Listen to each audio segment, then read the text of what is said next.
வெற்றிவேல் முருகா. வேலுண்டு வினையில்லை, மயிலுண்டு பயமில்லை.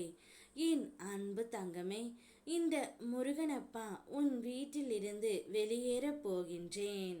நான் எத்தனை முறை சொன்னாலும் நீ என்னுடைய பேச்சை கேட்கவே இல்லை. இன்றாவது நான் சொல்வதை கேட்பாயா தங்கமே? உன்னுடைய வாழ்க்கையில் நிச்சயம் உனக்காக மகிழ்ச்சி ஒன்று தேடி வரும்.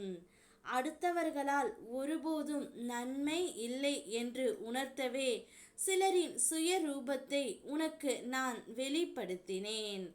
ஆனால் நீயோ வெகுளியாக இருந்து விட்டாய் தங்கமே. உனது அன்பு குணத்தை, அப்பாவித்தனத்தை அவர்கள் பயன்படுத்தி கொண்டார்கள்.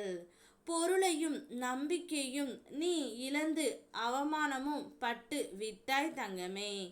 அந்த கெட்ட காலங்களை இப்போது நீ நினைத்து பார்க்க வேண்டாம். அவையெல்லாம் பஞ்சு மெத்தை போல உனக்காக வைக்கப்பட்ட பெரிய முட்களை குத்தி கொண்டு இருந்த காலங்கள். அவை அனைத்தும் மாறிவிட்டன. இனி வருவது எல்லாம் உனக்கான வசந்த காலங்கள் தான் தங்கமே. உனது கையை பிடித்து நான் தூக்கி நிறுத்துகின்றேன். இந்த உலகில் என்னை விட உண்மையான உறவுகள் யாருமே இல்லை என்பதை நீ புரிந்து கொள்ள வேண்டும் என்பதற்காகவே பொய்யான உறவுகளை உன்னிடமிருந்து விலக்கி வைத்தேன். நீ ஆனந்தமாக இருக்க வேண்டும் என்பதற்காகவே அப்பா இதை செய்தேன் தங்கமே. ஆனந்தம் என்ன என்பதை நீ உணர்ந்து கொள்வதற்காகவே செய்தேன். ஆனந்தம் மன மகிழ்ச்சியாக இருக்கும் போதல்லவா வருகின்றது. மன மகிழ்ச்சி எப்போது வருகின்றது? உன்னுடைய கோரிக்கைகள், வேண்டுதல்கள் அனைத்தும் நிறைவேறிய பிறகு தானே வருகின்றது. அதனால்தான் உனது கோரிக்கைகளையும் ஆசைகளையும் நிறைவேற்றி உன்னை ஆனந்தமாக வைத்து கொள்ளவே அப்பா இப்பொழுது முயன்று கொண்டு இருக்கின்றேன். கவலைகளை என் மடியில் ஓய்வு எடு தங்கமே.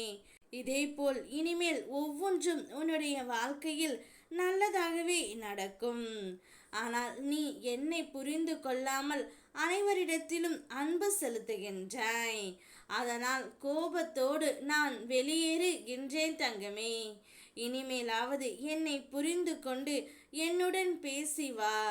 உனக்கு சரியான இடத்தில் சரியான காரணத்துடன் அனைத்தையும் நன்மையாகவே நடத்தி கொடுக்கவே உன் முருகனப்பா நான் இருக்கின்றேன்.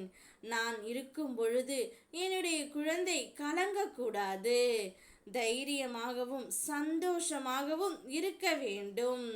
ஓ முருகா, வெற்றிவேல் முருகா.